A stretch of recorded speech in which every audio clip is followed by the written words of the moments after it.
And for this section, I'm curious to explore what it might mean to crash the water against the rocks.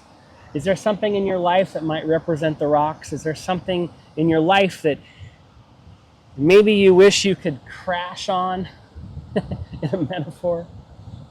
This is the opportunity to imagine that you're the water and you are coming to shore. Whatever's within you, whatever you're feeling, this is an opportunity to imagine that you're the water running over the rocks. And what does that mean for you in your daily life? Take a big deep breath in, big exhale.